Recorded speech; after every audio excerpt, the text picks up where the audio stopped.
So we're going to have the formulas and function. Now we've already looked at in the previous earlier ones at orders and formulas, and you want to see that there's a formulas tab in there, and we've got these ones in here where we can start to trace precedence and dependence and error checking and what have you.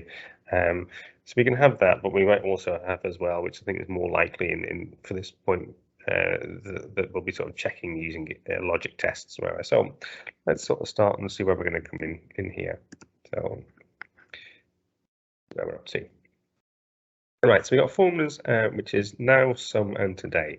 Well, let me make this one a little bit bigger here so you can see it. Equals now, and then it's that.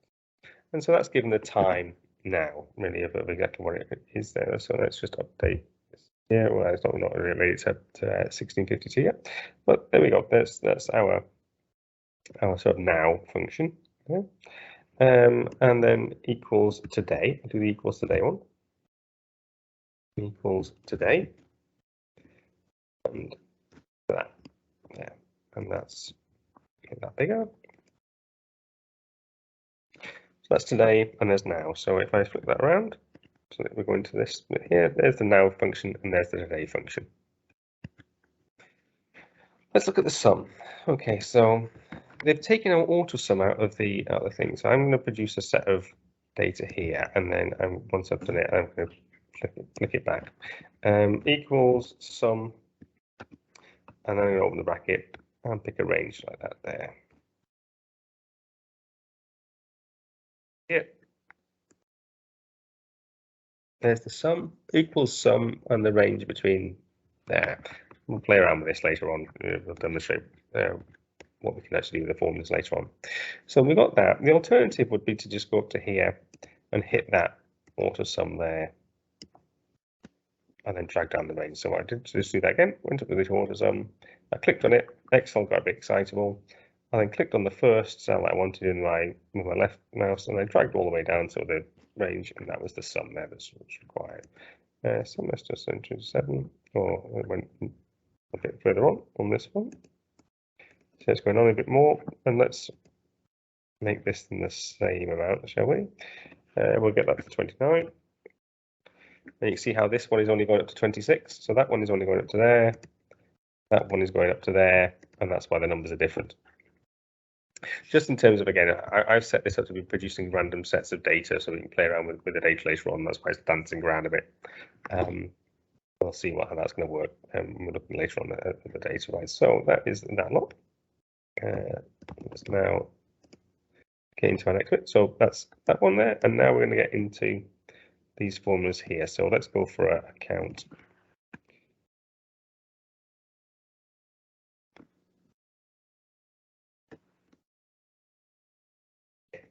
And so what count does is it just looks at it and it says, well, how many instances of this are there? So you see I've highlighted it here. So that's 27 instances. You'll actually see the counts down at the bottom as well. And you'll also see the sum. So you see that was the sum of the whole of that range. It was 160. It's there, 160. And there's the number of instances there. Count number of instances, which is that. Right. Okay, so that's count. And let's have a look at CountIf. CountIf's pretty useful. So in this table here, so I produced a table which has got staff members who are being sick. So there's the staff members, and there's the days that they're being sick. And so I've got the names here of my list of people. And I'm going to go equals CountIf at in that range there. So count in that range, in that range. So the other way around. Count in that range, find that person there. Right, and then we're off sick twice. Here we go. Right, so let's switch this to the thing so you can see it, and then we're going to make it bigger. Okay. So what it's going to do is it's going to go equals CountIf. Look in this range over here. So I went for column B and look in that range there. You could have gone in this one, look in this range just from X to Y there. Whenever you find that, just count 1. So this is just count 1. Later on we'll see, unfortunately some of it's been dropped from the syllabus, but which is strange because it's more useful than anything else. But that's CountIf. Yeah? And it's going to say, in this instance, if we look to the left here, Michael Norton has been off there, and he's been off there, and must have been off there as well. So there you go. I was off there 3 times. And that's then 3. Just remember that this is going to change when I press F9 again, because I've now been off 5 times because I've now randomized this table there. So that's CountIf. Cleared for us. If. Right. Okay then. If. An if equation. Let's make this big. And let's say that I want to highlight equals if that one there. So that cell is equal to 1, and I'm going to hold that one steady. So I'm going to put little dollar signs. When I drag this down, it's going to stay attached to that one. So it's not going to flip to H4, H5, H6, H7. It's going to stay held to that one. And if I dragged it left and right, it will still stay held to 4 there. If that, then put a little 1 in. If not, put 0 in. It's formatted to times, so let's come back and format this to numbers. So that's Sarah Jane isn't Michael Norton, so it's a 0. Any Michael Nortons? Let's see if there are any of them. No.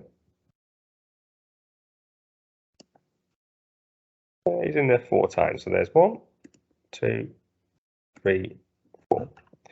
So if that cell B3 is equal to that cell, page 3, do this, otherwise do that. Now let's take this out, this second part, this out in this equation. I'm going to take that out, I'm going to cut off this bit here and just leave it looking like that. You see what's false. Sometimes we actually use that. It might be another equation that's sort of set up to try and make that work. But if that false usually means that there's something that's gone a bit wrong there. So that's what we do there. So we have 2 parts of the equation. If, and then this is the logic test. That's what it's called. It's called a logic test in there. If that logic test is true, then do this, so comma, and then do this. If that logic test, comma, is true, do that. Comma, it's not true, it's false, do that. That's an if equation there though. Now let's do lookups. So in here, you see that I've got a number here, number 5. So I produced this table here of people that I could have. And so I was randomly changing these numbers here, what these people could be. So if I'm going to change this here, and so there's John Smith, right? Number 4 in this table, John Smith. How did I do that? Well, I use this equation here, lookup. Make this big. And get into it so you can see it here. Let's just go back. Let's make the cell wider. I went to the cell so you can see it. So I went lookup equals lookup. Now, 2 types of lookup: a vertical lookup, which goes left to right, and a H lookup, a horizontal lookup, which goes top to bottom. I'll use the vertical lookup first. So vertical lookup, go left to right, A3. So look up this cell here. It could have been just a number. I could have just looked 1 or 2 or 3 or 4. Look up whatever that is there, and that's the first bit. Comma. Go in this, what's known as an array, so it's a table. Now I used columns in here, but I could have used just a range here, so I could have just gone like that. There. Okay. When you find this, go this number of columns to the right. And if it was a H lookup, it would be when you find this, go this number of rows down. So go this number of columns across, right. And so we can see that number 5 here, 1, 2, and there is Imogen. Now, this number of columns across includes the first column. So it's look up that number. So go down in this table here, vertical lookup. Right, we're vertically looking, we find it, go across 1, which includes the number 2. Now, it could be a question that I want to now do a lookup here, which is going to be the number of data. So let's just go and do another one here. and I want to be able to add up whatever's in here. So I'm going to go equals VLookup that number in that cell. I'm going to go into this table here. Actually, I'll do it as a table like that. And instead, I want to go 3 along from a false. So number 1, there it is. I found number 1 in here. There. Now I want to do it differently. I wanted to go equals VLookup of the name. I go there. I got 2 columns across. Put that in there. Right. Now, what we've seen here is in this equation, we've got the main part of it. The main part, which is this bit, VLookup, which is just go left to right or top to bottom, HLookup top to bottom, vertical lookup left to right. Find this in that table. When you find it, go 2 across, comma, and then we've got this thing here at the end, false, which is find a true match. So what it will do is it says only use exact matches. Now, if we take this off, Excel will have a bit of a go. Now, actually, it was lucky there. And 6 is 25, so it's sort of got right, but they all got a bit rubbish, really. It just didn't, it wasn't, so it's sort of this have a bit of a go thing that Excel has going on is a lot of trash, really. It doesn't work that well, so comma false goes on the end of it. It's never really worked over 20 years when it's been in there. So you always have to put it in this little comma false at the end of it. If you're sort of thinking, oh my god, my lookup isn't working, what's going on? Check that your false is in there. How to learn lookups, because they're really important. They are very useful in real life. You're just going to sort of almost copy and do this and then change the cells around, and then eventually you'll just sort of write it yourself. I wouldn't imagine you're going to get this sort of straight off that, although we will look through the function wizard later on. So we've got that one there. So that's our lookups. Is that we sorted out? Yes, and we cleared all of that one. Formulas now. Right. Okay. Right, into formulas. Let's take some of this stuff out. So I go into those cells and into those columns. So into those columns. Okay, so we've got our formulas over here. I'm going to pull this back in a bit more there. Right. So how does Excel work? And it works in the same way as maths works. So it's did maths rules. You're doing your GCSE maths. So we calculate the brackets first, then any indices on the brackets, then we divide, then we multiply, then we add, and we subtract. Go through this and then we get a cell together in this. Show you that. So equal. So brackets, these are brackets in here. So we'll be inside that, and let's go and have 5 in there, and then this indices is here. This is to the power of here. So so that's squared to be 25. Okay, so that's how we do our bracket indices. So that's brackets and indices. There. Let's now do that. So 5 to 5 to the power of, so square it, and then we will divide it by 2. That's bigger. So what we can see is it did the bracket first. It calculated the bracket first, then the indices, and after then it divided it.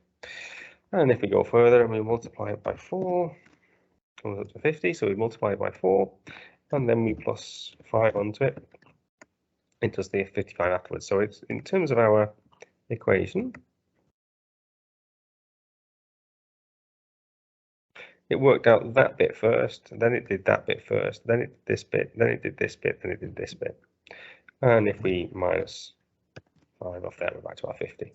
So we have that's the order in which our equations are calculated. It's important to understand that, because when you're building equations, you're going to have to build it in that kind of order when you're trying to get to an answer that you're after. It goes in that kind of that BIDMAS rules. Yeah. Okay, so we've got our formulas for add. Right, okay, so now we're going to get through. So add, so equals creates a formula. Come back out, make this a bit bigger. Equals is a formula. At that point, we're going to do something. The plus sign is for addition.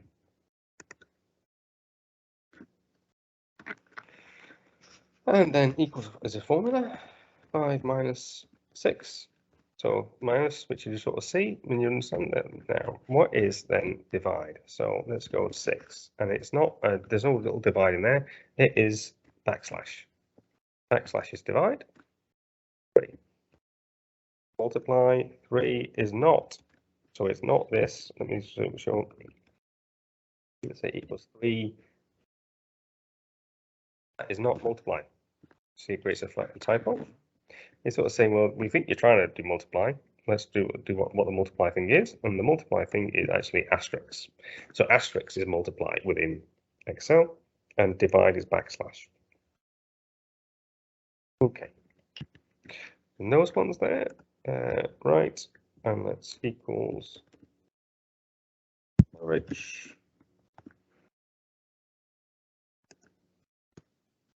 Average of that one. That range. 5.5 is the average. So that's average in there.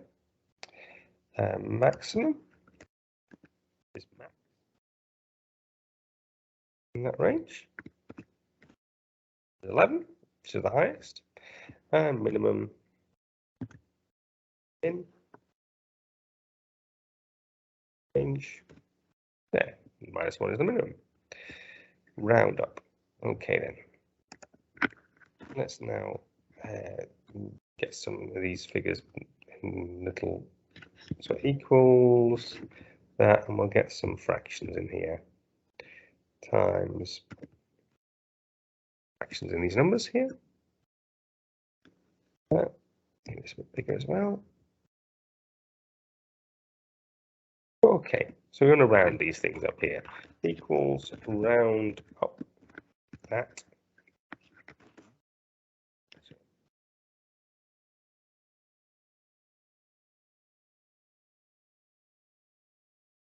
Round up that, comma. Now, at this point then, we're deciding, well, how much are we going to round it up by? Are we going to round it up to the nearest number, the nearest 0.1, the nearest 0.01, whatever? So if we go 0, it's going to round up to whole numbers there. So you see I've rounded to whole numbers there. If we went onto the 10th there. Okay, and 2 didn't matter, and then, but I'm not going to make this all a bit. There, I'm going to make this a bit long. So round up there, bigger so you can see it. Round up there. So round up whatever the cell was, comma 2, close the bracket. That's round up. And round down. Let's round this down. Equals round down. That's I go to the nearest decimal place. So it was rounded down to, I think it was actually dropping it down to 0. And I'll drag this one down. The next one, it should be 1, which it is. And the next one should be 3. And the next one should still be 1. There we go. So that's round down. Okay. Round down. Okie dokie. So that's all of our formulas so far. In the next one, we'll do goal, seek, and forecast.